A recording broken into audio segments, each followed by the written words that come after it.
V oculta. V oculta. Tan feliz tarde, hoy sí tarde aquí en América, ya noche por Tenerife. Estamos listos para arrancar el programa de hoy de V Ocultas, donde vamos a platicar un poquito más en profundidad de Pablo, como algunos le llaman el verdadero creador y fundador del cristianismo. Cuando nos referimos a esto pues es en términos generales, independientemente de la teología, de la religión, de la derivación cristiana, denominación sea católica, protestante y sus N cantidad de derivaciones, sea mormona, sea testigo de Jehová, en todas ellas está fuertemente presente la teología paulina.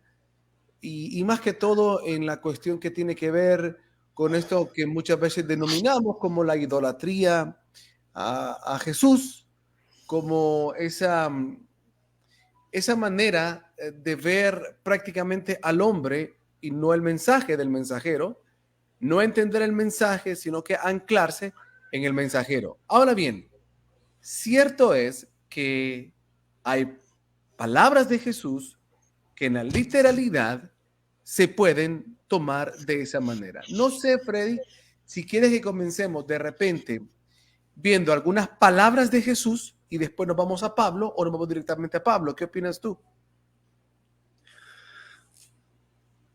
Creo que podríamos empezar primero con Jesús. Me parece a mí también. Entonces estamos en sintonía. Te hice la pregunta y yo estaba en el mismo sentido. Arranquemos con Jesús y luego pues veamos esto de Pablo.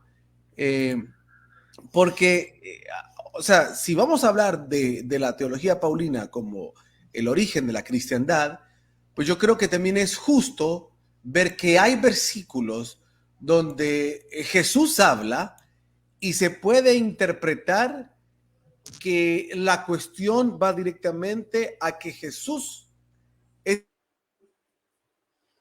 camino de idolatría de alguna manera hacia él.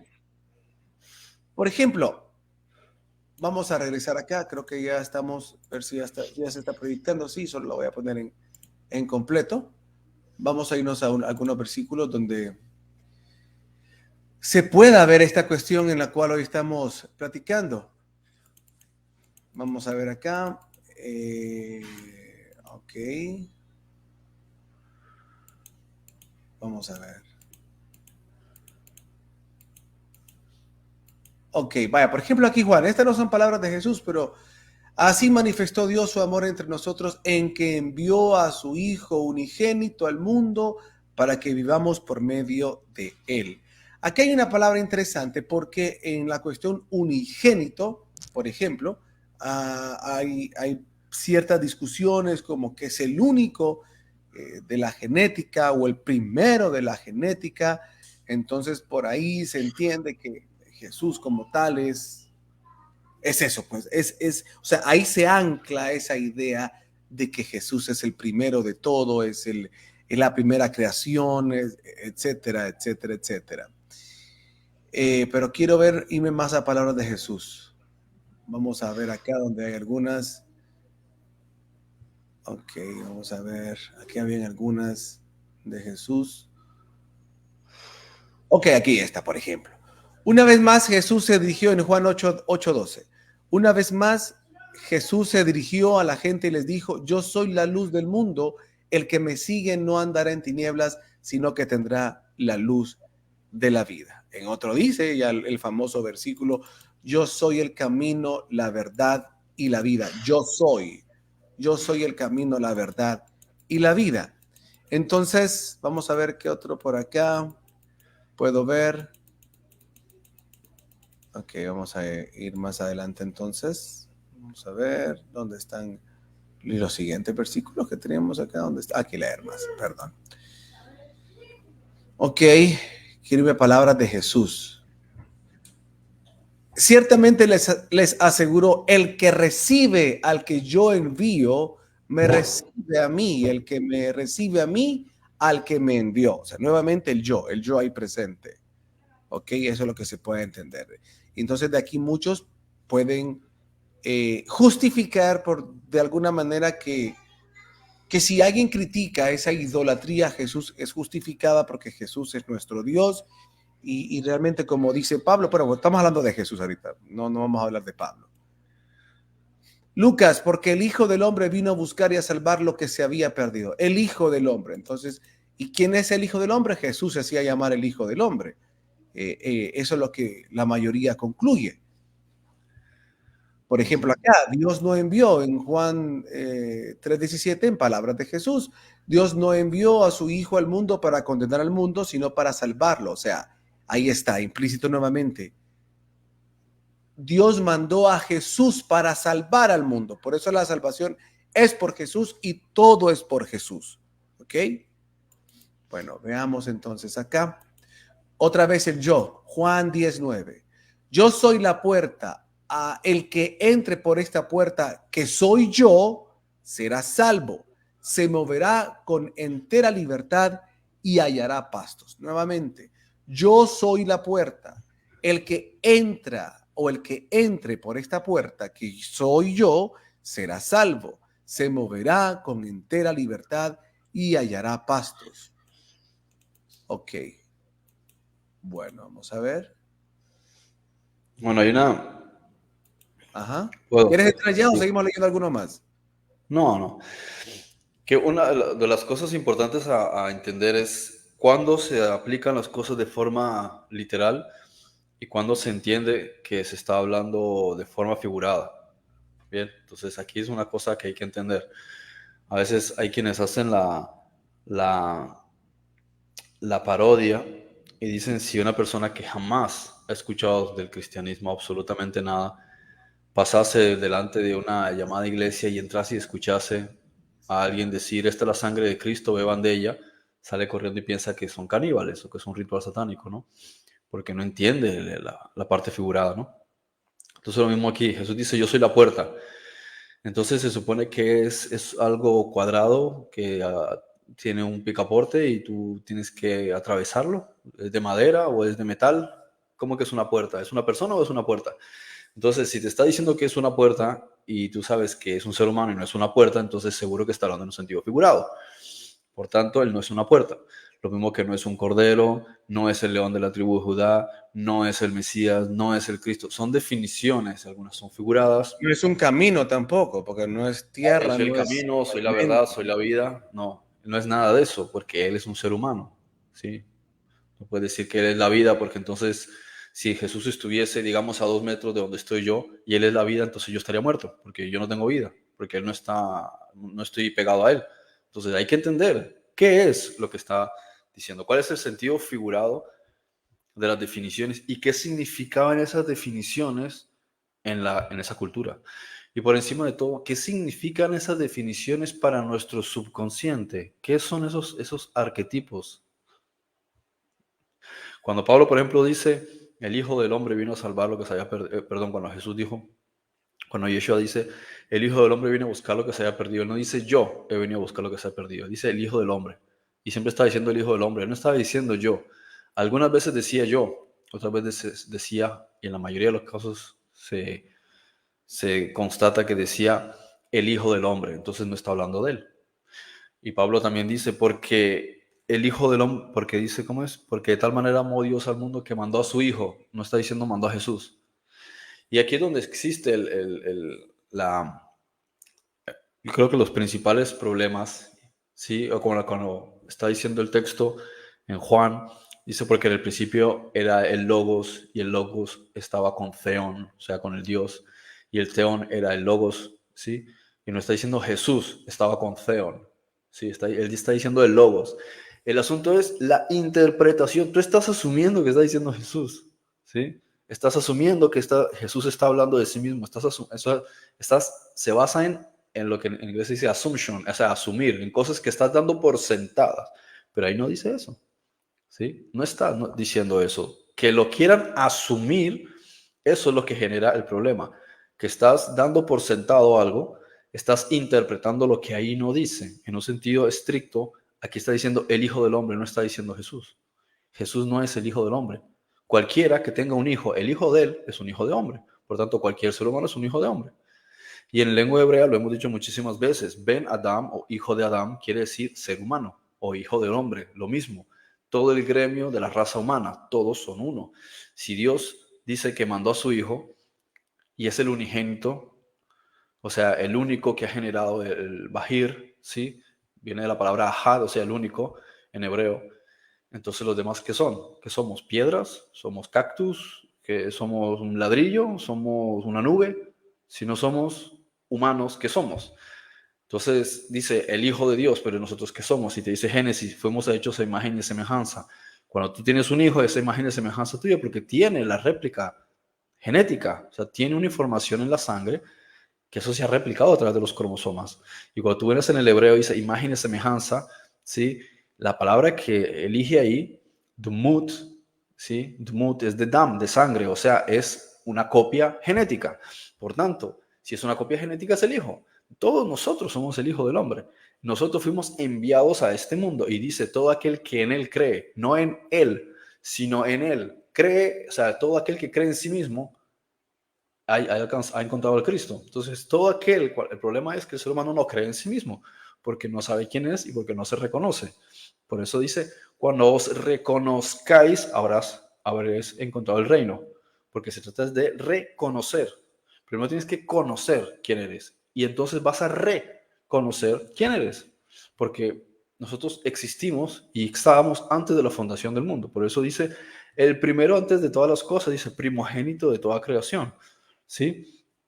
Quiere decir, incluso si lo miras en griego, dice fue generado antes de todo. ¿Quién? Te lo está diciendo también Pablo en otro momento, porque existían, porque éramos antes de la fundación del mundo. O sea, en español dirías que antes de que el mundo se le pusiesen cimientos, pero en realidad va mucho más allá el término. Se está refiriendo es antes de que existiese este universo, nosotros ya existíamos allá, no con este cuerpo, lógicamente. Entonces, estábamos en y con la conciencia del Hijo, el Hijo del hombre, el Hijo de Adán, porque como hemos visto también en la fabulosa biblioteca o literatura de la escuela de Valentino de Roma, todas estas cosas ya habían sido explicadas y enseñadas por ellos. Lo que pasa es que, como sabemos, la Iglesia Católica los persiguió a ellos porque suponían una amenaza, como persiguió a muchísimos grupos, los maniqueos, es decir, hubo muchos gremios de estudio profundo que fueron fuertemente atacados. Fíjense también el cabalismo, ¿por qué se atacó a los cabalistas? Porque este odio, incluso antes de la Revolución Francesa, hacia los judíos, especialmente los rabinos. ¿Por qué? Porque tenían miedo del conocimiento que ellos estaban manejando. ¿Sí? Entonces, el problema era el conocimiento que ha estado guardado en estas culturas. ¿Cuál es el principal, la principal arma que han tenido, por ejemplo, muchos, es el Illuminati, que ha ido absorbiendo la información de los templarios, que al final han ido absorbiendo la información de toda esta escuelas de la masonería que proceden de dónde? De los sacerdotes egipcios, que tenían estos mismos conocimientos, los conocimientos mistéricos, la escuela leucina de los griegos. ¿Sí? Todas estas cosas, este tipo de informaciones que tienen que ver con la mente y la conciencia han sido prohibidos. ¿Por qué? Porque lo último que quieren es que la gente conozca sobre esto. A los soldados romanos, los oficiales, ellos tenían terminantemente prohibido enseñar lo que aprendían en la escuela de Mitra. ¿Por qué? Porque era una información secreta, una información elevada. Tenía que haber una diferencia entre los nobles y los plebeyos, ¿sí? Y esto es lo que se ha mantenido a lo largo de toda la historia. ¿Por qué los libros de información, los libros de educación fueron controlados desde 1917 y modificados, y toda la historia ha sido reescrita, en especial por los intereses de Rockefeller, que son peones del Papa? Sí. Porque no puede la humanidad saber la verdad. Entonces, aquí es donde está la clave. Una de las cosas importantes de la verdad es el lenguaje. Las palabras que utilizamos, incluso en los últimos 150 años, se han reconfigurado. El español que hablamos ahora no es el español de hace 150 años. El inglés que hablamos ahora no es el inglés que se hablaba hace 150 años. El hebreo que se habla en Israel no es el hebreo que se hablaba hace 2000 años. Entonces, los idiomas han ido cambiando también en función de introducir magia y eliminar el poder auténtico que existe dentro del lenguaje. Y este es un problema que también existe con las escrituras hebreas. La gente lee esas palabras, pero no sabe lo que significan porque esas palabras tienen ya una etiqueta o un estigma social con base en una cultura, digamos la cultura protestante, Pero, la Testigo de Jehová. pero hay una cuestión interesante que analizar y es, recuerda aquel versículo que también dice, no recuerdo exactamente, pero algo así como, he escondido estas cosas de los sabios y los entendidos para revelárselas a los pequeños. En un tiempo, aunque los lenguajes hayan cambiado, aunque las culturas han cambiado, lo que no ha cambiado, bueno, yo diría más bien que ahora es un poco menos que antes, es el hecho de que estamos frente a sociedades totalmente ególatras e idólatras. En ese tiempo la sociedad era altamente idólatra, altamente ególatra. Entonces, se presenta un mensaje que de entrada, o sea, sí, literalmente, tiene términos que evocan directamente a la egolatría y a la idolatría. Yo soy el camino, yo soy la verdad, yo soy la vida, yo soy, el gran yo soy. Entonces, ciertamente, pues yo, ¿qué puedo decir ahora de esto? Presentar un mensaje a sociedades ególatras e idólatras y presentar un mensaje que de fachada tiene términos y conceptos que si no se ven a la luz de o fuera de la egolatría o si no se hace como decimos actualmente con la luz del Espíritu Santo, son mensajes que pierden, son mensajes que justifican totalmente la egolatría. Es una estrategia misma del mismo Jesús hacerlo de esa manera para que ese verso que dice esconder, llamémoslo así, estos misterios de los sabios y los entendidos para dárselo a los pequeños, era un mensaje también para confundirlos y para que realmente los que fuesen capaces de encontrar, los que fuesen capaces de tener oído, escucharan, los que fuesen capaces de tener ojos y ver, entendiesen realmente el mensaje. ¿Cómo ves esto? Como una estrategia de Jesús de cumplir esas mismas palabras, de esconder un mensaje que parece ególatra y egocéntrico e idólatra, para que realmente solo los que fuesen capaces y dignos de descifrar el mensaje que está detrás de esto lo hallaran y más bien perder a los ególatras, a los idólatras, no perderlos. No va por ahí la cosa. O sea, el mensaje es de lo que estamos hablando. El mensaje es toda la codificación de las cosas relativas a la mente. Ese es el mensaje. Sí, pero ahora, a ver, el asunto es que, pero seamos claros en algo. O sea, seamos claros en algo. Las palabras, o sea, para la mayoría, o sea, lo estamos viendo hoy, estamos en 2024. Las palabras tácitamente evocan a idolatría y a egolatría. Tácitamente. O sea, ¿qué palabras? Yo soy, yo soy, yo soy, yo soy. Pero es que aquí es lo que estaba diciendo hace unos minutos. El amor propio, el conocerse a sí mismo, eso lleva a la confianza. Cuando se habla de la fe, muchas personas creen que se está refiriendo a la creencia en la existencia de determinado Dios.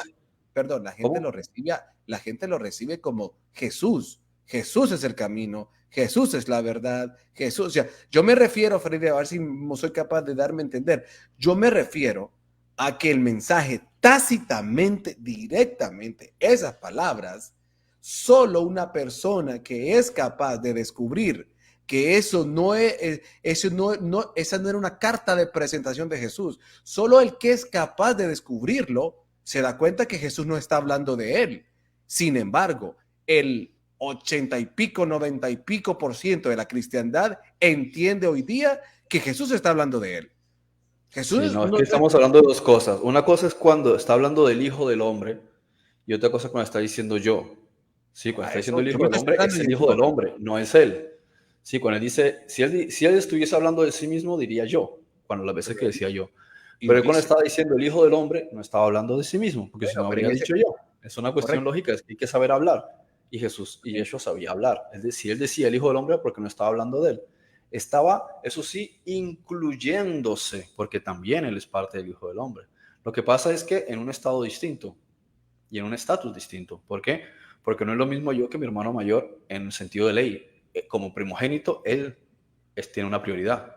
Lo mismo en la antigüedad. Todos somos iguales, ¿no? Sin embargo, el anciano de un pueblo tiene una prioridad por la edad que tiene y la En experiencia. este Entonces, caso, aunque el todos somos 100% iguales, inclusión. hay características. Lo mismo él.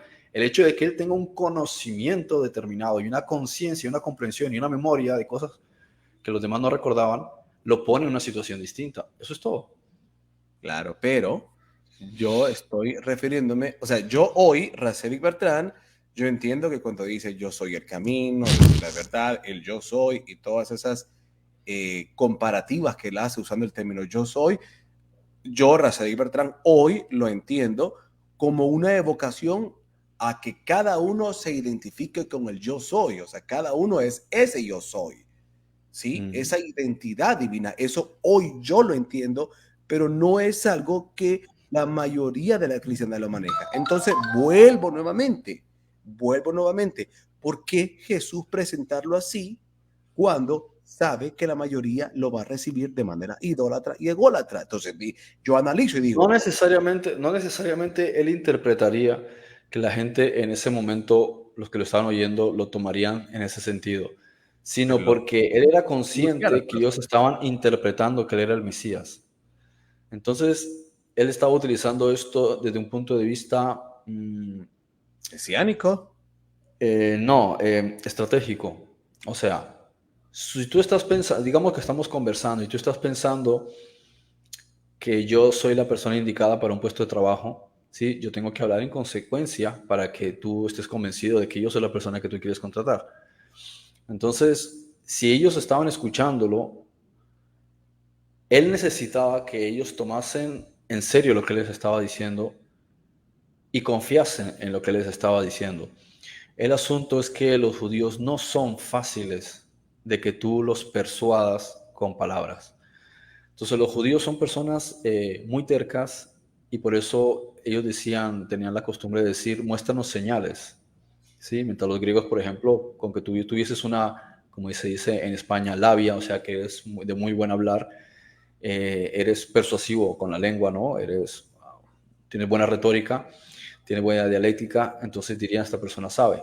Los judíos no comían mucho cuento de eso. Necesitaban que tú demostrases, por ejemplo, quiénes eran tus padres, qué reputación tenía tu familia, qué te precede o qué te respalda como para que nosotros creamos que tú eres alguien importante.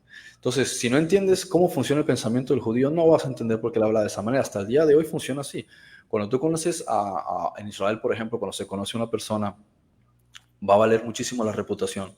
Y la reputación que precede al individuo va a tener que ver con los antecedentes. Entonces ellos van a decir, según quién sean los padres, vamos a saber quién es. Entonces ellos lo primero que hacen, antes de asumir que te conocen a ti, es preguntarte por tus padres y buscar antecedentes de quiénes son tus padres.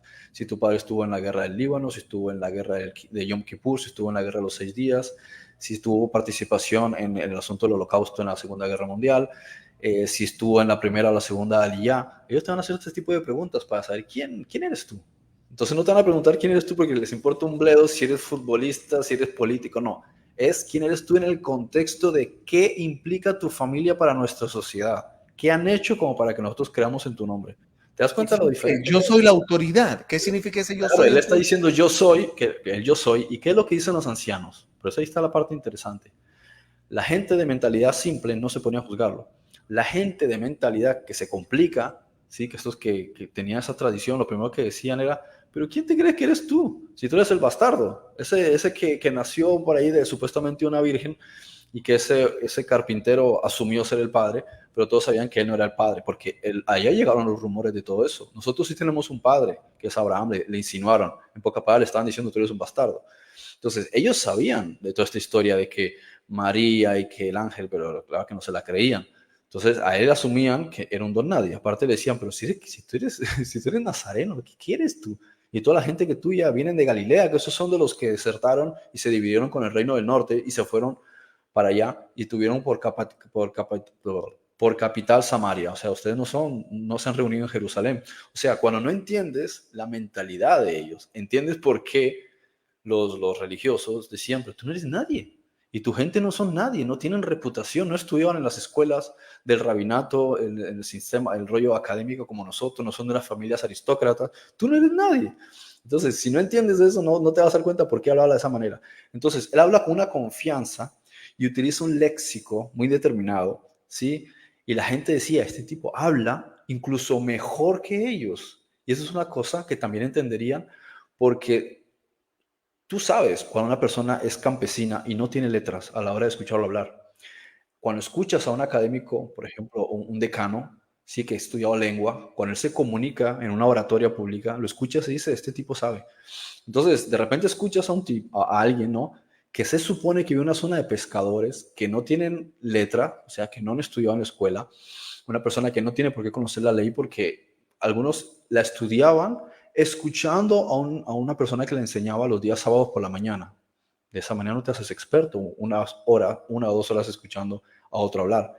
Eso lo tienes que estudiar porque son personas que se capacitaban desde niños, los ponían en la escuela para que se formasen. Y viene este hombre y los deja en ridículo y ellos no entienden cómo una persona sin conocimiento, sin letra, que viene de Galilea, de repente va a empezar, que no tiene su familia reputación, va a venir a ponerse a estas alturas con nosotros. Entonces, la manera en la que rompes todo ese esquema es insinuándoles que tú eres el Mesías. Entonces, ellos, ¿qué te van a decir? Se van a quedar un poco contrariados porque no saben qué pueden decir al respecto. Porque ellos tienen sus interpretaciones de lo que se supone que ha de ser el Mesías. Mire, puede venir de David, pero nadie le Ahí está donde yo diciendo que quiero, tiene que ser una está bien persona esa entendida parte. en letras. Insinuando, me gusta esa parte. Insinuando, tú dices, Claro, él jugaba con el hecho de que ellos asumiesen que era el Mesías. Entonces la eso gente quiero. diría, oh, seguro que él es el Mesías. Entonces lo tomaban en serio. Eso es lo que quiero que analicemos ahora. Cuando tú dices insinuando, él jugando con la idea del Claro. Él Mesías. jugaba con él, con que ellos creían esa Bueno, idea y ok, él sabía entonces, que esa era la estrategia con la cual él iba a poder causar mella en la muy sociedad. bien, ok, Mientras ellos perfecto, pensasen que era el Mesías. muy bien. Pero entonces eso, cualquiera que nos esté escuchando interpreta y dice, entonces, con eso parece que está diciendo que él no era el Mesías. Es Que irrelevante.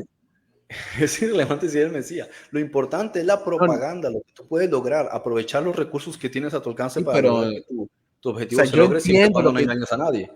yo entiendo lo que estamos hablando, pero para la audiencia, ¿qué quiere decir en eso con que es irrelevante? Porque lo que el promedio, lo que la mayoría de cristianos entienden es que él era el Mesías.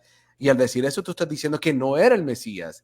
¿O qué es entonces la cuestión del Mesías? Que es toda la historicidad del Antiguo Testamento que proyecta y que los proyectó a ellos en la espera de un Mesías. ¿Todos estaban El Mesías, equivocados? claro, el Mesías era ¿O una qué es lo persona que que tenía que realmente descender. representaba a Jesús? ¿O qué es, aquí viene la pregunta, ¿qué es lo que realmente Jesús sabía y entendía de eso de Mesías? ¿O es que él, ¿cómo te lo puedo decir? A ver si me logras entender. Tenemos toda una historia antigua antes de Jesús que profetizaba la venida de un Mesías. Y todas las profecías hablan de la venida de un Mesías. Hoy incluso las profecías siguen hablando de la venida del Mesías. ¿Qué si Pero y Jesús... eso, Ah, sí, ¿qué? y eso en muchísimas culturas. En Correcto. muchísimas Entonces la culturas pregunta esperan es a un si Mesías, Jesús a un jugaba... Salvador. Sí, permíteme para que me puedas entender. Si Jesús entonces jugaba con eso, o sea, ¿qué es Jesús ante esa idea de Mesías?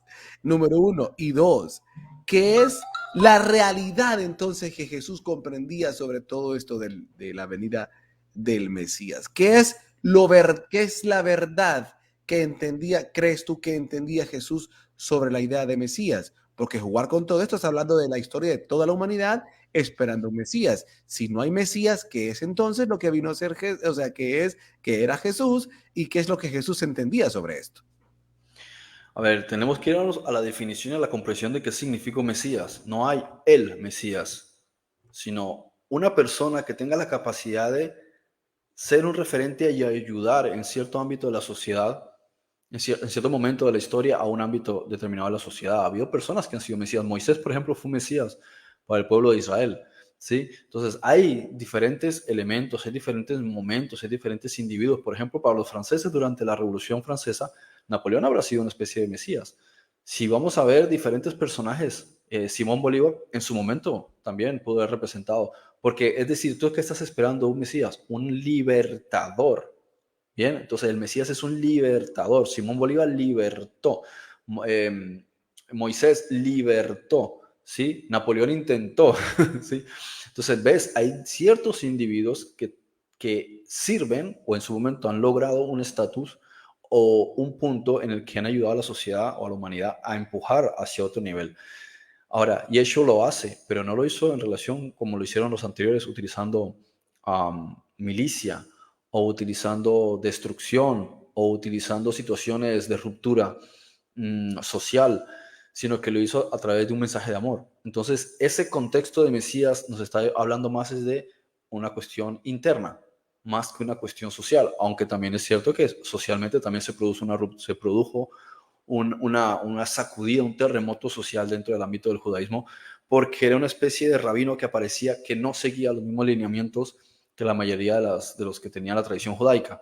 Entonces a muchos los ponía en contradicción hasta el día de hoy, genera una sacudida porque su forma de entender la Torah es muy distinta a la de la mayoría de tradiciones bueno, casi ninguno. O sea, digamos que uno que otro con el tiempo, bueno, de cierta manera, pero la manera de la amplitud y comprensión que él tenía de la Torah, o sea, de la ley, a muchos los ridiculizaba y les molestaba que un tipo con menos de 30 años viniese a darles cátedra a ellos que han estudiado durante décadas y tienen 50, 60, 70 años y son maestros en todo eso. Y viene como dirían en España, un niñato a contradecirles y que nunca ha estudiado y decir, ¿tú dónde sacas todo esto? Eso es lo que le decían. Es decir, ¿quién te respalda a ti? O sea, no me importa si lo que estás diciendo tiene sentido, que es lo que ocurre con esa sociedad, sino lo que me importa es quién te respalda a ti para que yo crea en ti. Lo que le dijeron a Juan el Bautista, ¿quién eres tú?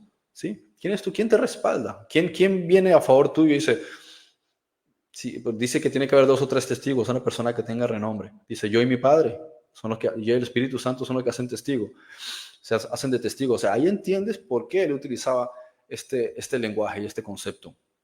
Y lo más importante, entender que en el lenguaje hebreo no existe el Mesías, existe el Mashiach, el ungido. Y ungidos eran los sacerdotes, los sumos sacerdotes, eran ungidos los reyes, eran ungidos los profetas, o sea, cualquiera al que se quiere al que se le quiera denotar el carácter de su dignidad y demostrar que es una especie de persona que está untada del Espíritu Santo, que está impregnada de lo que es el Creador y que Él va a hablar como portavoz suyo. Él es el que está impregnado de eso. Eso es lo que significa y tiene una trascendencia espectacular entender lo que significa el concepto del ungimiento con aceite de oliva, por el significado que tiene el olivar en el sentido del reino de los cielos. Bien, y lógico que eso también nos va a llevar a la mente, a entender también el concepto de la glándula pineal. En consecuencia, él está diciendo, ellos están asumiendo, eres el ungido, pero ni siquiera ellos habían ungido para qué o con qué finalidad, si todos los individuos importantes de la historia de Israel ya habían sido ungidos. David fue el ungido, Salomón fue el ungido, Isaías fueron, todos ellos porque no podían tener, digamos, un crédito social si alguien más si un personaje importante socialmente no cogía en público un cuenco de aceite, ¿sí? y se lo echaba en la cabeza y quedaba eso en testimonio. Porque para ellos decían, a él lo ungieron. Quiere decir que alguien con reputación y renombre en nuestra sociedad le dio a él el carácter de dignidad de que él representa el reino de los cielos. O sea, él es testigo de esos malos que estaban alrededor con ese aceite. Entonces preguntarían, ¿a ti quién te ungió?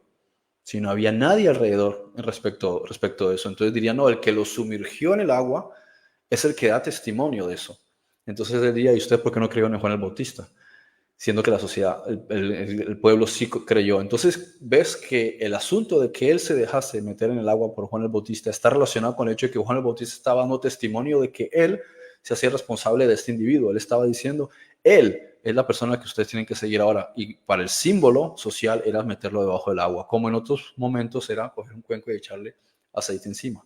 Pero había diferentes formas de representar eso. El asunto con el agua era una forma de representación y había un siguiente nivel que era con el aceite y después otro nivel que es con fuego, que por eso se habla del asunto en Pentecostés, que cayeron lenguas sobre ellos. Todas estas representaciones son diferentes niveles de evolución de la conciencia. Y eso es lo que estaba también dando a entender, solo que socialmente ellos no lo entendían así, pero sí entendían una cosa. A este individuo, alguien de renombre, respetado por la sociedad, que era Juan Bautista, lo metió en el agua, ¿sí? Entonces, ya por aquí encontramos que también hay un nexo, aunque no hay ningún testimonio de que a Jesús lo hubiesen ungido, en el sentido del aceite. Por eso yo diría, ¿quién te eligió a ti? ¿Quién te mandó?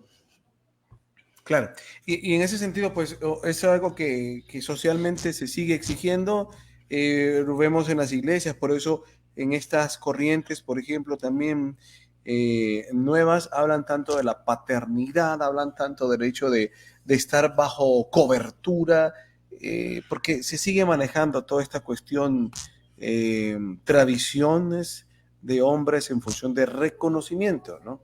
Y bueno, tendrán sus justificaciones válidas en muchos casos, pero también sin esta misma cuestión no ha cambiado. Ahora, Es una tradición vos- social, de la reputación social, claro, ahora, cosas de hombre. siguiendo con esto, pues yo claramente lo veo como te lo planteé al inicio, tal vez no con la intención como lo pude transmitir de que esa era la intención de Jesús, esconder el mensaje, pero no dudaría que estratégicamente por ahí iba la cuestión, porque en realidad al final estas cosas que hoy podemos dialogar, solo realmente tratando de sacar un poquito la cabeza del estanque, ¿no? Del encuadre común, se pueden percibir de esa manera, se pueden recibir de esa manera. Solo saliendo del estanque se puede entender que ese yo soy era y que esa idea de aprovechar la tradición de la espera del Mesías era algo que Jesús utilizaba, pero nunca con la verdadera proyección de ¿cómo decirlo? De, de promocionarse de esa manera como ellos.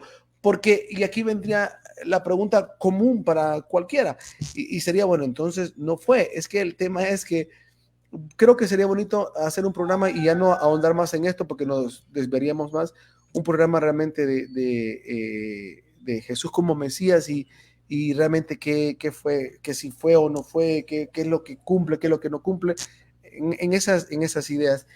Y en cuanto al mensaje central que nos viene a entregar, porque ahí podríamos ver la plenitud de ese trabajo como Mesías, como Salvador y rescate, cuando se entiende a ese nivel de lo que representaba el mensaje de él. Pero creo que eso lo podemos dejar para otro programa.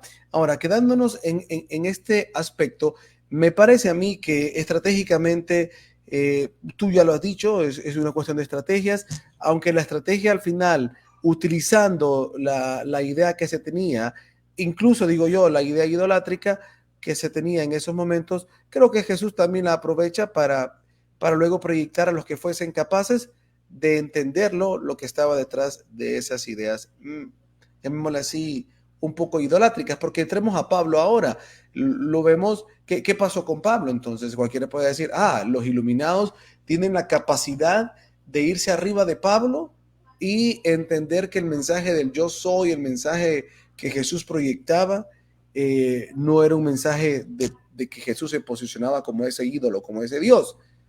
Pero Pablo sí, o sea, ustedes sí están iluminados y no lo vieron, pero Pablo estaba más atrasado que ustedes y Pablo sí era un idólatra.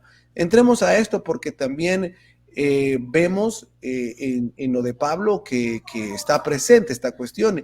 Y de las primeras preguntas antes de analizar los versículos de Pablo sería, ¿es que Pablo realmente entró, llamémoslo así, en la trampa de la idolatría? Pablo no fue capaz de entender a mayor profundidad que Jesús no estaba hablando ni estaba invitando a esa idolatría que Pablo más adelante desarrolla. ¿Cómo entiendes realmente esto? eres superior tú, Frederick Goodman, que Pablo, que lo entiendes diferenciado, eres más grande que un Pablo que recibió, que fue llevado al tercer cielo y entiende el mensaje de Jesús de una manera diferente y no como Pablo que nos invita prácticamente a una idolatría hacia Jesús. Si alguien te pregunta de esa manera, ¿qué le respondes? Es una pregunta obtusa. No tiene en realidad ningún fundamento. Es una pregunta basada en el ego. Como alguien preguntaría eso. Sí me ha pasado alguna vez que alguien ha comentado eso. Lo sé, porque a mí me lo han dicho Sí. también, por eso te lo Y te das cuenta de que es como cuando yo he tenido discusiones con la policía, ¿sí? O cuando he hablado con algún estudiante de ley sobre temas de ley y que tienen un ojo mirando hacia aquí y otro hacia Andrómeda porque no entienden un pepino de lo que estoy hablando. Entonces, entiendes que hay personas que están enajenadas, personas que tienen, o sea, viven dentro de una serie de esquemas y no van a ser capaces de entender lo que les está diciendo. Por eso Pablo decía en su momento, para los que no están familiarizados con esto, es locura. Porque ellos no entienden de qué estás hablando. Pero fíjate qué interesante, mucha gente no entendía lo que decía Pablo. Pero luego cuando él tenía un problema judicial, él hablaba en ciertos términos y parece que sí le entendían los jueces, caray. Porque entonces respetaban lo que estaba diciendo Pablo, porque ellos sí estaban entendiendo el lenguaje. El resto de personas no estaban entendiendo, ¿no? Entonces lo mismo aquí. ¿Qué se supone que voy a contestar a una persona que me está hablando dentro de una programación mental? De una serie de esquemas, ¿sí? Pues lo mejor que podría poder pasar es que le dé una cachetada a ver si reacciona, si el sistema se le pone en su lugar. Claro, pero en este Pero no caso puedes pasemos a, tratar de dialogar con una persona que está enajenada. claro, entonces pasemos a la segunda fase. Pasemos a la segunda fase y olvidémonos de esa pregunta y aterricemos entonces qué entiendes tú de lo que Pablo hace, porque lo que vemos es ciertamente, y vamos a ver en varios versículos, que Pablo, y lo hemos concluido, o sea, es un mensaje totalmente idólatra hacia Jesús. ¿Por qué Pablo cae en esto si vemos tantas virtudes? ¿O es que también era otra estrategia de Pablo? ¿Cómo interpretas esto? Es que realmente Pablo no era idólatra, sino que aprovechando la mentalidad idólatra, pues siguió con esta dinámica para luego esconder mensajes y lo mismo, quienes fueran capaces de encontrarlo lo pudiesen encontrar. ¿Qué interpretas? ¿Era Pablo idólatra o era estrategia de Pablo? ¿Cómo lo ves? Ni una cosa necesariamente ni la otra, sino que él se estaba sentando en la figura del Mesías. Y este es el punto neurálgico. Como viene ya una cuestión que ya se daba por sentada, que ya se asumía, que era el hecho de que el pueblo estaba esperando que viniese un sucesor de Moisés. Bien, entonces, y que hubiese también un sucesor de David dentro de su línea que iba a encargarse de restablecer a las 12 tribus, restaurar Israel, lógico, echaría a los romanos de esa tierra y haría que se extendiese el territorio, Israel tuviese la gloria que había tenido en tiempos de Salomón e incluso a los últimos años del reino de David. Eso es lo que ellos esperaban. Lógicamente Jesús no hizo nada de eso. Entonces, por eso muchos judíos tienen razón cuando dicen es que él no es el Mesías. Porque es que no, es el Mesías dentro de esos cánones. Y es que ellos nunca entendieron lo que significaba Mesías. Entonces, Pablo está en esta misma línea. Estaba asumiendo, estaba entendiendo, porque hay que también tener en consideración que comprender algo en un momento no significa que es lo mismo que vas a comprender 30 años después. Estarás en un proceso de evolución. En consecuencia, también hay que ver la fecha de las cartas que Pablo escribía y qué pensaba él en ese momento, porque no iba a pensar lo mismo de un año para el otro. Seguro que su proceso estando metido en una cárcel, saliendo de una ciudad a la otra, embarcándose, también pensaría y meditaría y daría vueltas a las cosas para ir atando cabos, porque eso es lo que le ocurre al ser humano. Estamos en un proceso de evolución de conciencia, de aprendizaje, de comprensión, de asimilación, de entendimiento, y vamos siempre mejorando y superándonos a medida que van pasando los años y las décadas. De la misma manera, Pablo tenía una forma de pensar y él fue avanzando en esta forma de deducir y analizar las cosas como él las veía, porque a quién le iba a preguntar. Y esa es una cuestión también que hay que tener en consideración. No estamos hablando de los apóstoles que se reunían entre ellos y compartían cosas, algunos ya que conocían a Jesús mucho antes de que él empezase lo que llaman el ministerio, su ministerio, sino hablamos de un individuo que se relacionaba con otras personas y que cuando conoció a los discípulos apenas habrá compartido con ellos que algunos días, semanas, meses. Eso no, y eso solamente fue para ratificar la historia que ya más o menos conocía, ¿sí? Lo que hizo Lucas, tomar la historia que ya se conocía y reescribirla o reorganizarla en lo que llaman el Evangelio de Lucas.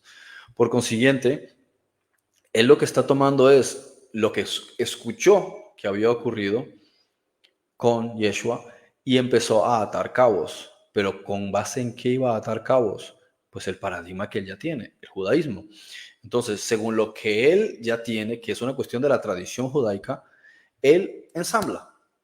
Entonces mezcla la tradición judaica con la idea del Mesías y dice, bueno, entonces él es el Mesías. La cuestión es que no ha tomado, o sea, no tomó cargo como rey, no ha sido sucesor de Moisés necesariamente, no ha liderado, o sea, no ha generado un movimiento, no ha traído las tribus perdidas, no echó a los romanos. Entonces habría que analizar en qué contexto de Mesías es. Entonces tendríamos que entender que a lo mejor es una cuestión futura, que en su momento hizo una parte y la otra parte, como dentro del concepto este del judaísmo, que está el Mashiach ben Yosef, ¿sí? El Mesías hijo de José, y el Mashiach ben David, que son dos Mesías que existen dentro de la escatología y la teología judía. Pero si analizamos bien, el Mesías hijo de José, pues no se supone que Yeshua era hijo de José, ¿sí? ¿Cuál es la diferencia de Mashiach ben David, o sea, el hijo de David? Son dos conceptos porque imaginan que son dos individuos. Por eso Juan Bautista dijo, no soy este y no soy aquel y no soy aquel. ¿Por qué? Porque ellos no esperaban a un Mesías, ellos esperaban a una persona, esperaban a otra y esperaban a otra. Tenía que haber por lo menos un nuevo profeta del orden de Moisés. Y tenía que haber un rey, por lo menos uno, dentro de la línea sucesora de David. Al menos dos personas estaban esperando. Y algunos interpretaban que posiblemente una nueva estructuración de la línea sacerdotal levítica. Bien, tipo de la orden de Aarón. De ahí vienen muchas de las cosas interesantes que se mencionan en la carta a los hebreos cuando habla de otra línea sacerdotal que es mucho más antigua que la de Aarón, que la de Melquisedec. Entonces, no se esperaba que hubiese necesariamente un individuo, sino varios. Pero puedes empezar a atar cabos y pensar, a lo mejor estás esperando a muchas personas, pero una persona puede ejercer varios ministerios, igual que ocurre en un gobierno. Hay personas que están dirigiendo el Ministerio de Educación y puede que también el Ministerio de esto y también, o como un jefe de gobierno, que solo por ser jefe de gobierno normalmente ya es ministro de las Fuerzas Armadas en ciertos países, o también ministro de otras áreas. O sea, no por ser ministro en un área, te tienes que centrar solamente en esa, puedes administrar otras. Y esto pasa también con algunos malajim, algunos mensajeros. Gabriel, por ejemplo, que administra X cosa y luego otra y luego otra y luego otra en muchas áreas distintas. Bien. Entonces, él puede, sí, Pablo, entender que puedo reinterpretar el concepto del judaísmo y llevarlo más bien a la parte de la salvación del alma. Bien. O sea, sí hay una evolución porque cambia la estructura del yahvismo que pasó a esta tradición judaica y no es exactamente asimilada al concepto del Mesías como lo esperaban la tradición judía, sino que estaba más asociado con la salvación del alma. Entonces, aquí es donde está el juego y es de ahí donde se agarra la Iglesia Católica y luego los protestantes y todos ellos. La salvación del alma, lo que estábamos hablando ayer. Y es aquí donde pienso que está la confusión que se genera, ¿sí? En estar hablando todo el rato de salvación del alma a través de Jesús y de Cristo, sin explicar qué significa Jesús, Yeshua, o sea, salvar, y qué significa Mashiach, es decir, estar ungido. Si no explicas exactamente eso, entonces se genera una confusión y una idolatría en torno a un individuo fuera de ti. Y ese es donde está el problema. Yo no puedo hablar de toda la historia de Pablo en aquella encarnación y todo su proceso de comprensión y evolución de conciencia, pero sí entiendo que en muchos aspectos él trataba de generar una conexión entre ese Mesías y este Mesías. Y ahí es donde está el proceso también de él como Melamed, o sea, como persona que aprende y que a su vez enseña, porque esto es la letra Lamed en el cabalismo. Es tanto como tú aprendes, tanto estás enseñando, y de la misma raíz del aprender es el enseñar, porque ahí es donde se perfecciona el conocimiento cuando el maestro está poniendo en práctica la maestría, que es formar a otros. Y ahí es donde está la capacitación y el perfeccionamiento, diría yo, de un conocimiento. Cuando yo lo he recibido, en el proceso de integrarlo, lo voy compartiendo. No quiere decir que lo que yo comparta tiene que ser la verdad, sino que estoy compartiendo lo que he recibido en la medida en la que yo puedo enseñarlo. Y eso va a incluir el hecho de en la medida en la que yo lo he entendido. Y aquí, claro, eso puede generar también confusión porque yo recibo un mensaje, pero si no lo entiendo bien, voy a generar confusión al enseñarlo. Entonces, ahí es donde está la cuestión del Espíritu Santo, asumiendo, ¿sí? Y entendiendo y viendo el futuro, que dentro de los individuos que habían en esa época, Pablo, cumplía con unos requisitos bastante adecuados para conseguir unos resultados adecuados y funcionales, por lo menos a lo largo de los siguientes siglo y medio, porque ya cuando vemos a partir del año 150, 100 y algo, ya se produce un deterioro increíble de lo que se llamaría el paulismo, ¿no? Lo que llaman el cristianismo. Y bueno, ya lo que sigue después, sabemos que ya no era cristianismo. Si antes ya no era cristianismo, sino paulismo, pues mucho menos a partir del año 120, 150, que ya se empieza a deteriorar de forma acelerada toda la concepción de todo esto. Fíjate que es bien interesante porque realmente si tuviésemos una mente un poco más alejada de la idolatría y de idolatrar todo lo que tiene que ver con el pueblo judío, la Biblia, etcétera, y pues fuésemos un poquito más justos con nosotros mismos, con lo que tú bien acotas de que en realidad nosotros mismos hemos experimentado el hecho de que incluso yo mismo a veces hay unos escritos de hace unos años y digo, Dios mío, ¿cómo pude escribir eso? Pero aún en esos propios escritos encuentro que aunque el lenguaje que utilicé estaba bastante, llamémoslo así, egocéntrico, aún ahí, cuando yo esas palabras las transformo y trato de llevarlas a una expresión menos ególatra, veo que aún siguen teniendo sentido. O sea, si soy capaz de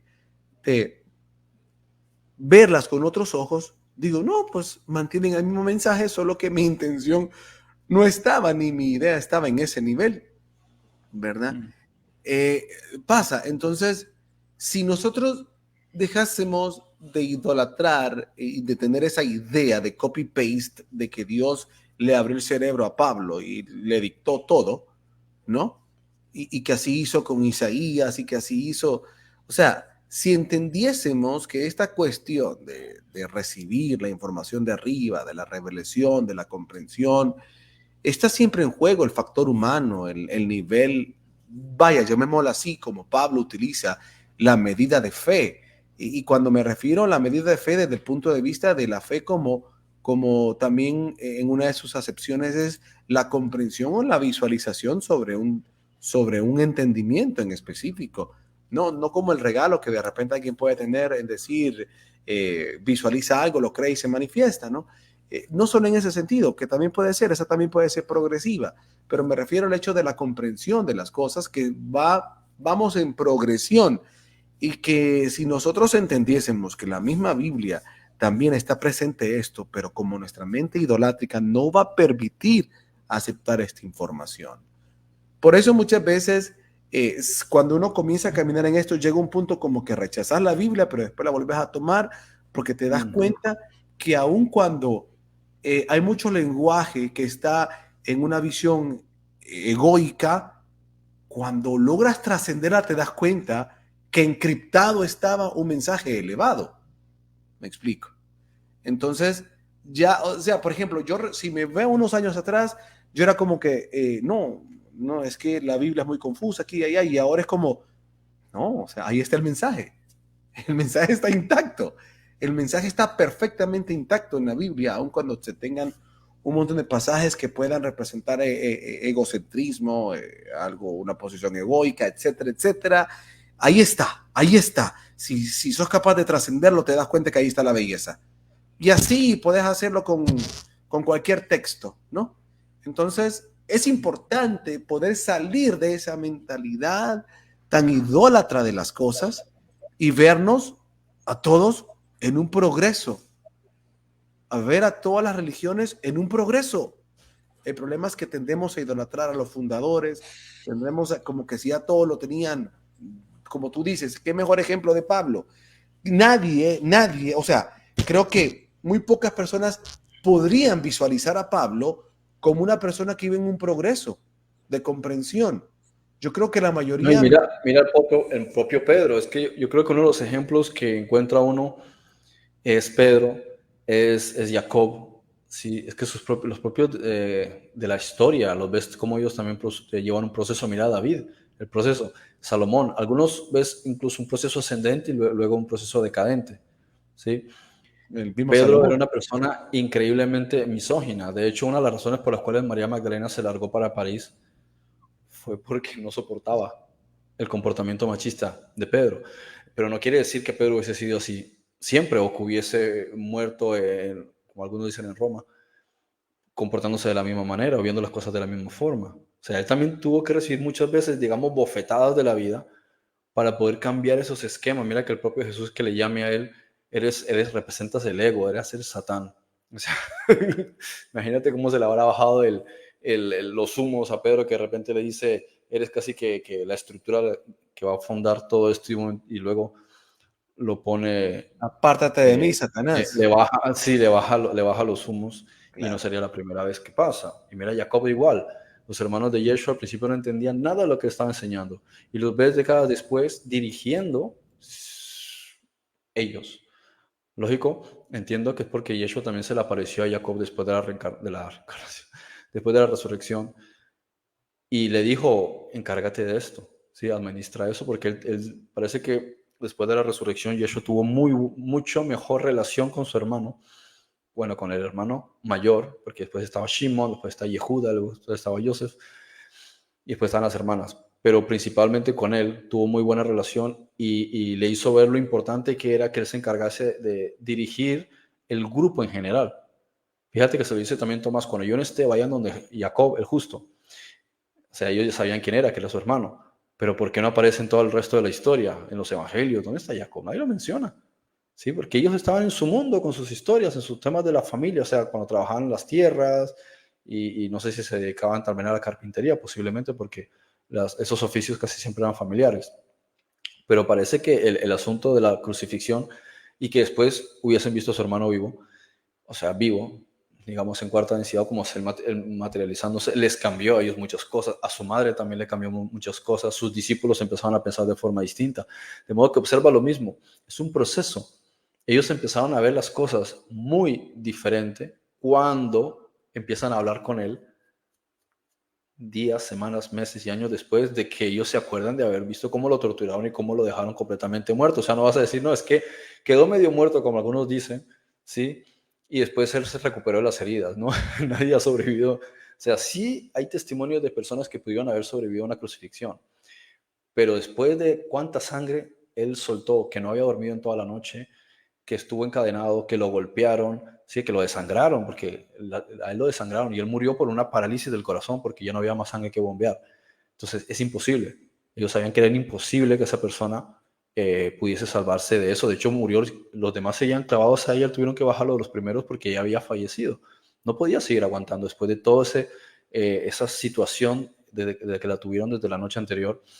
Entonces, deshidratado, sin alimentos, sin dormir, golpeado, desangrado, y llega un momento en que no podían ni siquiera respirar porque la posición esta no te permite respirar, ¿no? Entonces, eran conscientes de que lo habían visto en esa situación y de repente lo veían como si nada, digamos, más iluminado, ¿no? Sano, hablando con ellos años después. Entonces, eso te cambia porque empiezas a, como estabas diciendo tú antes, que le pasa a uno muchas veces mirando hacia atrás lo que uno pensaba, lo que uno escribía, lo que uno decía, y se comparan y se reirían diciendo, mira lo que nosotros pensamos hace 20 años, ¿se acuerdan? Ahora lo diferente que es. Pero claro, como no tenemos dentro del canon, ¿no?, estos registros y opiniones de ellos 40, 50, 60 años después, pues no lo sabes.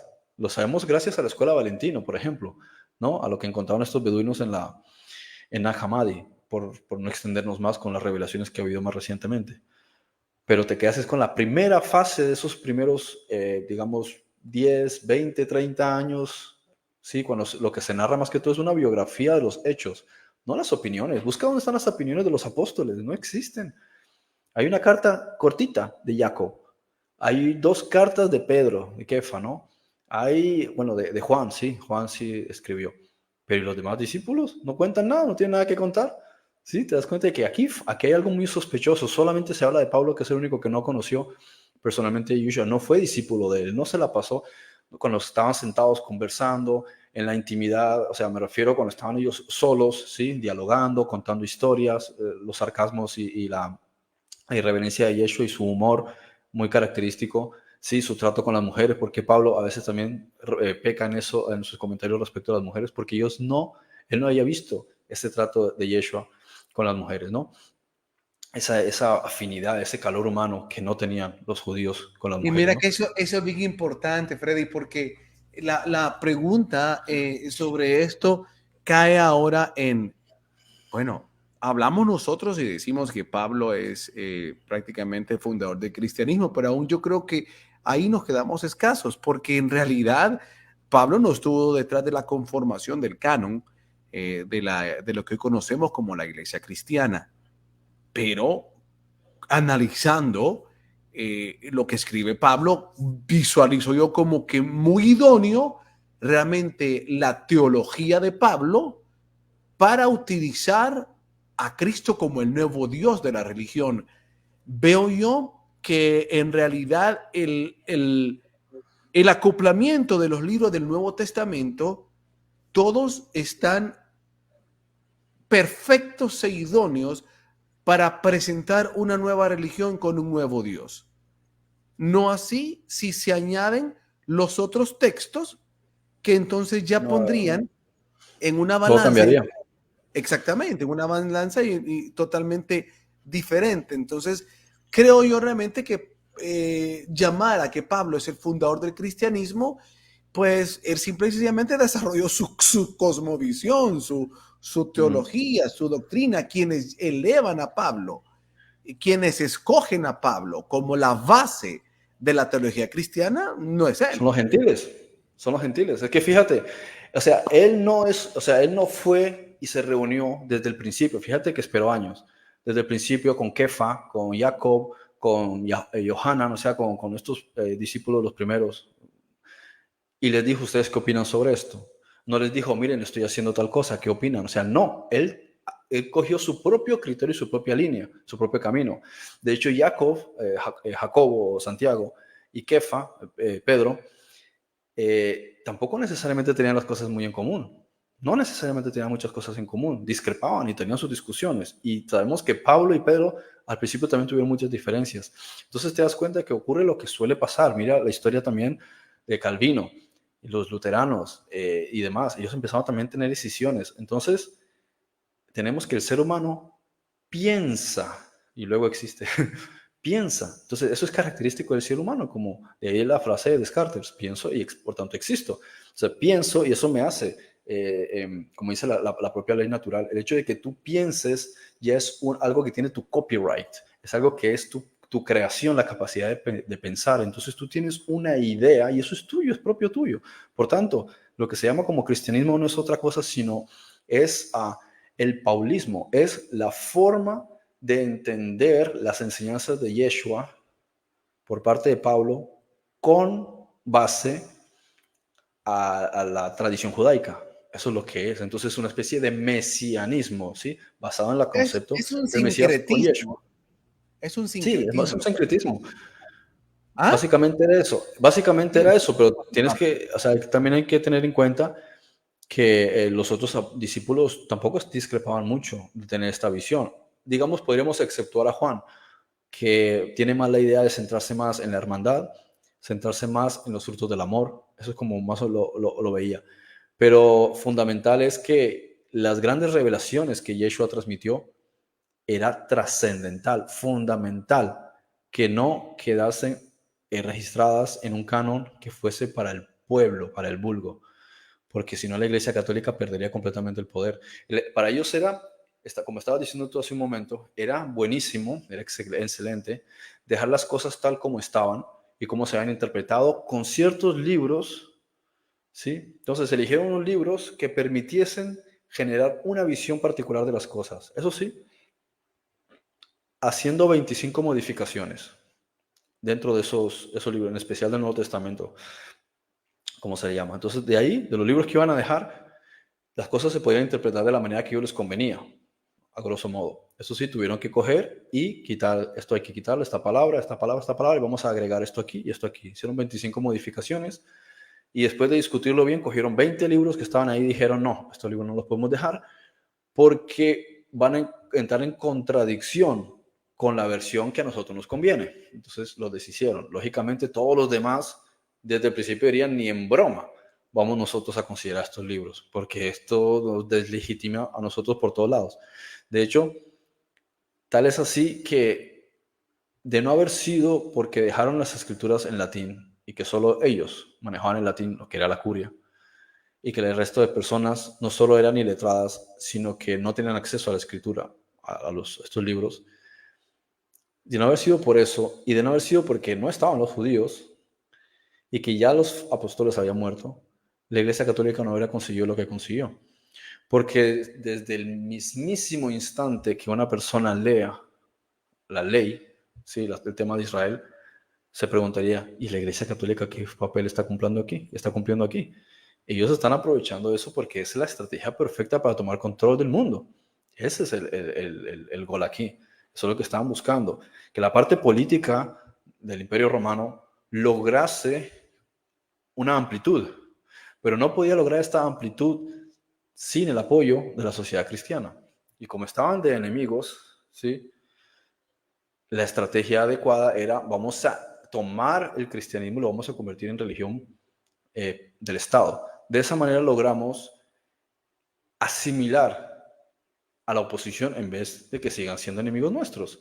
Igual, ¿de qué les serviría a los romanos seguir siguiendo con sus tradiciones romanas si todo el mundo se estaba convirtiendo al cristianismo? O sea, dejemos de pelear con ellos, vamos a absorberlos, pero vamos a hacer las cosas a nuestra manera. Nosotros vamos a quedar como los representantes de Dios. Ya no están los judíos, así que no se podrán quejar. Y vamos a establecer las cosas a nuestra manera. Lógicamente, si nosotros monopolizamos este sistema, no podemos crear una libre educación sobre la escritura, ni un libre pensamiento sobre la escritura. No, tenemos que aprovechar este argumento y decir que nosotros somos la autoridad y vamos a coger la escritura y la vamos a tener bajo control. Y esa es una de las cuestiones que yo también se lo explico a veces a muchas personas que dicen que el problema del mundo es la Biblia, ¿no? El problema precisamente, no, ha sido la Biblia en el sentido malo. Digo, no, precisamente ha sido al revés. Si la humanidad hubiese tenido conocimiento de los libros que estaban ahí, nadie hubiese creído en la Iglesia Católica. No le hubiese servido estrategia al Imperio Romano. Le sirvió precisamente por el hecho de que cogieron los libros y dijeron, ¿quieres saber sobre esto? Vas a tener que pasar por aquí. ¿Qué quieres? Yo voy a ser el que te voy a explicar, pero tú no tienes acceso al libro. ¿Por qué? Eso no tiene ningún sentido. Ni siquiera en el judaísmo existe semejante locura. Ahora en el judaísmo, que ellos tienen sus 23 libros, ¿sí? Lo que es la Tanakh, si tú quieres acceder a cualquiera de los otros 70 o los libros de la Mishnah o del Talmud y todas esas cosas, tú puedes acceder, eso no hay prohibición. Siempre y cuando tú seas judío, tú tienes derecho a acceder y puedes preguntar lo que te dé la gana. Y puedes ponerte en la zona de debate, si tienes la palabra y puedes hablar. No es como ahora estos monólogos que se sube una persona en un altar como si fuese mejor que los demás y habla y habla, habla, habla y todos los demás así, amén, amén. No, tú puedes levantar la mano y decir, tengo algo que opinar. Y tú discutes, como ocurría con los griegos siempre, y muchas culturas es debate, no monopolio. Eso eso no existe. Entonces, ahí es donde estaba la gran estrategia. Oye, pero Controla también, la literatura, controlas el conocimiento y controlas al pueblo. algunos consideran que también en los judíos hicieron eso, controlar literatura. Pues, por ejemplo, utilizan de ejemplo el libro de Enoch, cuando dicen que fue excluido dentro de, bueno, lo vemos, por ejemplo, en la Septuaginta. Se excluyen ciertos libros desde el punto de vista canónico, pero no es que se prohíban. Es decir, tú imagínate que es como el sistema educativo. En el sistema educativo se va a elegir, ¿te acuerdas de estos libros? No sé si lo estudiaron en Honduras, por lo menos yo me acuerdo cuando estuve en la Academia Naval en Colombia, que había un libro de álgebra que salía un tipo como con un rollo aquí. Baldor. Sí, ese que parecía como de un Baldor. musulmán. Que después hicieron, cuando salió lo del tema de las Torres Gemelas y demás, Correcto. dijeron, vamos a tener que cambiarlo, no ponerlo porque lo asocia con terrorismo. Sí, de Baldor.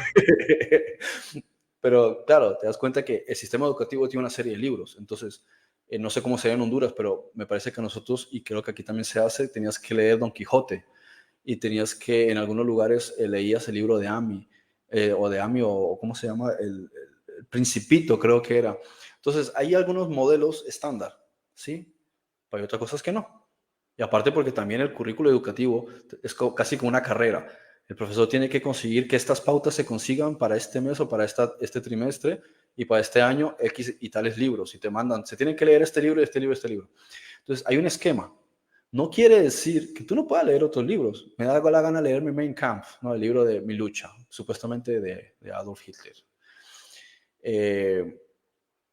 Tú te lo puedes leer, o sea, tú no tienes una prohibición para leer y por tanto puedes ir a la biblioteca del colegio y seguro que tienes que el 99% de libros no los vas a tratar en el currículum estudiantil, pero están ahí, quiere decir que no están prohibidos. Otra cosa es que estén dentro del currículo estudiantil.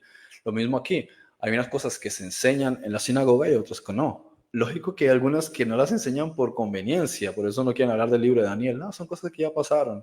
Claro, porque no les conviene leer en muchas partes del libro de Daniel. Y luego A hay eso otras, voy, por ¿no? ejemplo, el Incluso libro, por conveniencia pero también. sí, pero leerlo lo leen y hacen comentarios. Fíjate que, por No, ejemplo, el claro, mismo libro, pero el mismo Judas, uno de los discípulos, sí, lo menciono. porque como está escrito en el libro de Yacer y también dice el libro de Enoch, en otra parte dicen como está escrito en el libro de Yacer, ¿y por qué no están ahí? Porque no los pusieron dentro del compendio, ¿sí? Pero se sabía que popularmente la gente lo Pero a mí lee. me parece que hubo también intención, como tú Preguntaría dices. a algún rabino. Sí, pero a mí también me parece que había intención de que no estuviese parte de, porque hay una de las cosas más impactantes dentro de ese libro, cuando te explica, y lo hemos hablado en otros programas, cuando te explica y te dice que el diluvio fue a causa más bien de la maldad de los Nephilim, y era para eliminarlos a ellos, para raer de la tierra a esa raza, pues desde ahí te está dando un principio muy liberador, porque imagínate sembrarles a toda una, a, a todo un pueblo, generación tras generación, que el diluvio fue a causa del hombre. ¿Me explico? Entonces es ir sembrando siempre ese estigma de Claro, pero eso culpabilidad. ya es que una cosa es lo que tiene la cultura y la tradición, entre comillas, cristiana, y otra cosa es lo que tiene la tradición y la cultura judía. O sea, son cosas distintas. Bueno, a Ellos no eso tienen yo este soy, tipo, ellos no tienen este tipo de limitaciones. Ellos no, o sea, ellos no te pueden decir te prohíbo. Y lo tienen, por ejemplo, hasta el día no, de hoy existe en claro, Israel. no, Entre ellos no existe el entiendo, concepto, pero por ejemplo, un cartel no dice prohibido. Se dice no, se dice no se puede hacer tal cosa o se recomienda tal, pero no dice prohibido porque nadie te puede prohibir, no tienen autoridad para eso. Solo te dicen prohibido cuando por ley una cosa sutilmente está prohibida. te están ocultando, sutilmente es una estrategia. Sí, no, me refiero al De la hecho de que curia, el o libro está sea, ahí. El libro sí, está ahí. O sea, tú vas a la está Biblioteca bien. de Jerusalén y tú tienes No, una pero uso, cantidad de escritos y de textos. Lo puedes coger.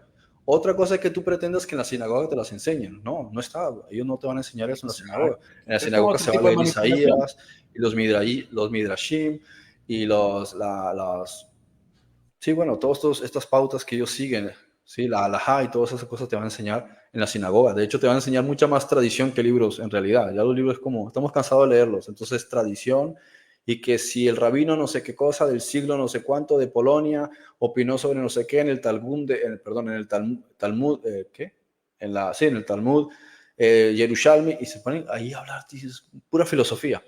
Ni siquiera se van a la Torá ya, no se van ni siquiera a la Mira, Taná. sí, mencionaba esto porque también observo que cuando Roma empieza a institucionalizar la religión cristiana y decía con anterioridad que, bueno, es venir y estratégicamente ver cuáles son los textos, agarremos los textos que nos convienen, que van a solidificar, fundamentar nuestra nueva levantamiento de un Dios llamándole Jesús. Creo realmente que la estrategia de formar el canon del Nuevo Testamento está claramente basada en eso, lo podemos ver en todos los textos que evocan que llamémoslo así, sustentan esta idolatría hacia Jesús. Ahora, también observo que ciertas cosas, ellos sabiendo, conociendo muy bien la cultura judía, ¿verdad? Toman también ciertas situaciones de cómo los diferentes sacerdocios funcionaron y también los implementan dentro de, vaya, por ejemplo, lo que platicábamos hace poco, ¿no? La cuestión de, ok, ¿de dónde sos vos? ¿Quién es tu padre? ¿Quién sos vos? Ese tipo de cosas también empiezan a formar parte de la nueva estructura del cristianismo. Entonces creo que igual, o sea, vemos que el cristianismo es un sincretismo de romano, así como Pablo es un sincretismo Claro. judío, el cristianismo de Roma es un sincretismo caballo de unas mezclas entre sus propias tradiciones, tomando un poco de judaísmo, tomando la visión paulina, tomando la visión de los apóstoles, la que nos conviene y listo. Y Claro, fundamos es algo que de nuevo. hecho tú puedes mirar la historia de Roma antes y durante ese proceso de sincretismo y te das cuenta de que la figura de lo que llaman Dios, y de hecho la terminología está asociada directamente con Júpiter, o sea, Júpiter, o sea, Zeus. Cuando miras todas las concepciones, relaciones con Satán, era Hades, era el hermano de él, Plutón, o sea, el que regía el inframundo. Y vas viendo, analizando, atando cabos, dices que esto se parece a esto, se parece al otro. Casi que podría decir que el Espíritu Santo era la analogía a Poseidón. Y entonces encuentras a Artemisa, ¿sí? Perdón, a Atenea, la diosa de la justicia. Básicamente es lo que hicieron con Mariam. Porque para ellos, o sea, la figura más importante, que la llamaban Minerva, creo que era, o Diana, ahora, a veces me confundo. Si Minerva era Artemisa o era... Creo que Diana, sí, Diana era Atenea y Diana era. Artemisa era Minerva. Entonces, Diana era la diosa importante para ellos, la que nosotros conocemos como Atena, ¿no? Entonces, Atenea era la diosa de la justicia, era la principal diosa. Y se entendía que ella era virgen, aunque, no sé, hay un mito que decía que Orión la intentó violar, no sé si al final pasa o no pasa. Bueno, el punto es que representa este concepto de Virgo. Y por eso es importante coger el concepto de María y mantener este concepto de virginidad, aunque si tú analizas el texto, no te está diciendo nada de eso, porque le dice, no tendrás relaciones con José hasta que nazca el niño, porque si no tienes relaciones con José sexuales, queda invalidado el matrimonio, según la ley.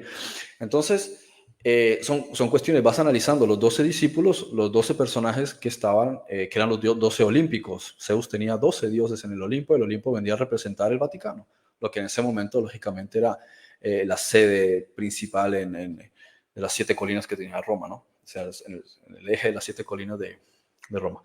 Entonces, todos son elementos que se van cogiendo, ¿sí? De aquí y de allá, y los van transformando y los van reubicando, los van transformando, como si Zeus, por ejemplo, perdón, Moisés fuese una especie de Asclepio, ¿sí? O de Hermes, entonces es como el que es el mensajero, ¿no? Moisés viene a ser el mensajero, entonces es como una analogía de Hermes o de Asclepio, ¿no? O Esculapio. Y vas viendo que sí, van cogiendo, y de hecho las propias figuras de las estatuas, ¿por qué sigue existiendo estatuas siendo que la ley te prohibía la idolatría? Porque era esencial para ellos, o sea, tenían que mantener la figura. Esto es otro tema también prolongado porque manipulaban también los mandamientos para no quitar el culto a las imágenes, porque era esencial el concepto del culto a las imágenes, porque tiene que ver con toda la infraestructura de lo que es la idolatría y lo que es el culto. Fíjate, a ellos mismos también cogen y empiezan a llamar, estas son vírgenes, ¿sí? Y estos son santos. Casi todos siempre con este concepto del ¿cómo se llama? Del celibato, que es también contrario a la Biblia, que establece el matrimonio, no el celibato. Y todo es esto. Entonces, a los ángeles mismos también los van reemplazando por los santos. Y todas estas cosas es una transformación. Es quita esto y pon lo otro y vas creando lo que llamas tú un secretismo, una modificación. Y ahí está la misma estatua, simplemente le voy a hacer un retoque, la pinto diferente y le cambio el nombre. Pero todos sabemos que la estatua siempre fue la misma. Ahí está Hermes, no me engañes, que yo sé que este es el mensajero de ellos. Entonces ves que Pedro, por ejemplo, es el más irascible, el más iracundo. Entonces es el perfecto para sustituir a Ares, Marte, el dios de la guerra. Y así sucesivamente vas eligiendo cada uno de los que más te convengan para transformar toda la figura. Y eso es todo. Algunos que también critican y dicen que el judaísmo es un sincretismo prácticamente ¿cómo se llama? Del zoroastrismo. Pues bueno, ese era un tema, tal vez en algún momento lo analizamos, porque creo que ahí hay un poquito más de diferencias, porque estamos hablando de una deidad que guió al pueblo de Israel y que obviamente dentro de la zona ya habían ideas como las que había recibido Zoroastro, que eran muy similares, pues de lo que Jehová trabajó más adelante. Solo lo Desde menciono el porque punto de vista, desde el punto de vista histórico, hasta que los judíos no fueron deportados por Ciro II, Curios, ¿sí? Cuando ellos, después de que, como en el año 517 por ahí, 515 antes de Cristo, que ellos vuelven por mandato de Ciro de Persia. Hasta ese entonces ellos no habían tenido correlación, no habían tenido relación con los persas. Después toda la historia de Esther, ahí ya ellos empiezan a tener en ese entonces una relación con los persas, pero hasta ese entonces no tenían relación con los persas y son naciones que están supremamente lejos y otras lenguas muy distintas. El persa tiene algunos caracteres parecidos al arameo, pero no están correlacionados. Entonces no podría haber forma de que ellos hubiesen tenido influencia. La única influencia que se podría decir coherente es haber tomado elementos de la cultura egipcia. de Eso la sí. egipcia, correcto. Sin embargo no, eso no es lo que ocurre. O tú miras el concepto de Israel y la cultura egipcia, lo único que tienen en común son cosas que cualquier sociedad tendría en común, cosas básicas. Pero dentro de la ley y otros elementos, en realidad no. Y toda la ley sacerdotal es muy diferente. Incluso también creo que ahí habría que analizar un poco mejor, porque de una No se cuestión es, parecen. no, igual la filosofía, las ideas básicamente teológicas que pueda presentar el zoroastrismo, pues son universales. Y ya la cuestión sacerdotal, ¿no? Ya la cuestión del establecimiento del sacerdocio como tal, pues nada que ver, eso no lo tenía el zoroastrismo. Creo que hay cosas que de repente sí son sincretismo y otras cosas que sin duda Hay son cosas, hay cosas que el pueblo de universales. Israel trae consigo de Ujú. Egipto, porque ellos se volvieron una sociedad de influencia egipcia, o sea, ellos se puede decir que tienen mentalidad egipcia. Y es precisamente ese el problema con el que se encuentra Yahweh. El hecho de que él quería que tuviese una mentalidad según lo que él quería, no una mentalidad egipcia. Por eso estuvieron 40 años en el desierto, dejando que todos los que tenían mentalidad egipcia se muriesen en el desierto y entrase una nueva generación bajo un influjo exclusivamente de la nueva el sistema de pensamiento que ellos estaban introduciendo. No Y querían ahí que sí entrase creo que Yahweh hace gente con mentalidad sincretismo. egipcia. ¿Cómo? Ahí sí creo que Yahweh hace sincretismo, pero obviamente es un sincretismo basado en eliminar, en suplantar las ideas adoptadas por la mentalidad egipcia y darles un enfoque diferente y con el propósito del Espíritu Santo de llevarlos a un nivel de conciencia, ¿no? En realidad, no sé qué tanto podrían haber tomado de la cultura egipcia. Pienso que La parte de Moisés, sacrificios, por ejemplo, parte de sacrificios y cuestiones de sí, ese pero es tipo. que, claro, pero eso son cosas que ellos traían consigo que era muy difícil quitarles. A eso me Fíjate que refiero. hasta que no se destruye el templo, no dejaron de realizar sacrificios, porque no les Entonces, queda a otra eso me opción. refiero. Pero tú mira, Exactamente. por ejemplo, la historia de Yeshua, de Jesús. ¿Cuándo Yeshua fue a hacer sacrificios? Nunca, nunca No. aparece. Por Que eso te digo, alguna vez hizo ciertas cosas, ¿por qué? Porque había mucha gente mirándolo. Entonces a él no le convenía generar escenarios públicos donde la gente empezase a cuestionar temas que le diesen pie a sus enemigos para decir, mira, está violando la ley.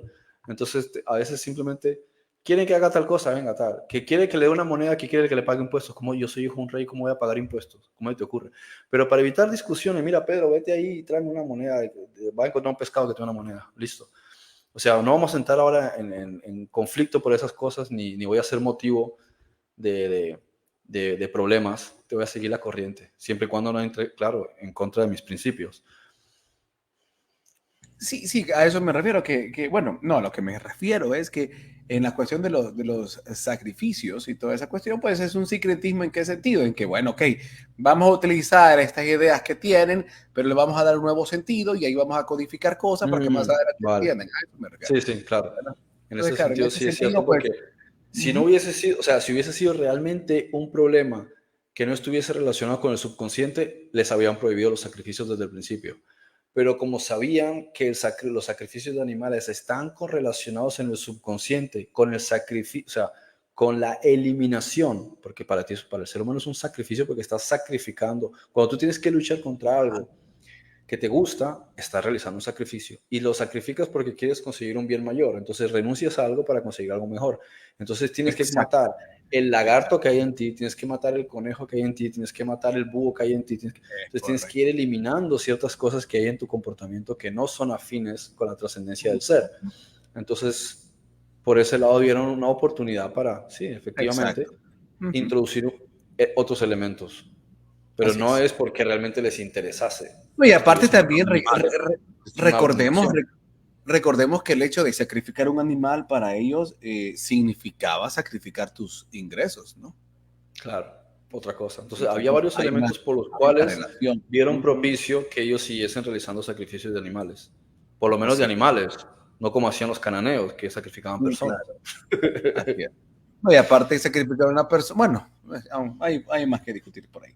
Pero bueno, creo que vamos a llegar al final del programa. Hasta la próxima semana vamos a hablar entonces de ver cómo aún en medio de todas esas visiones que no eran las mejores para poder visualizar lo que Jesús nos quería trasladar, ni su mensaje, que no era enfocado a idolatrarlo a él.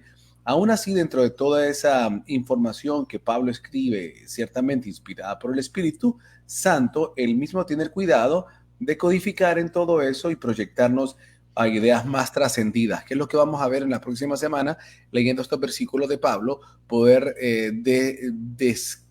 descifrar o descubrir cuáles esos mensajes trascendidos que están detrás de esas frases que propiamente podemos hoy ver como idólatras.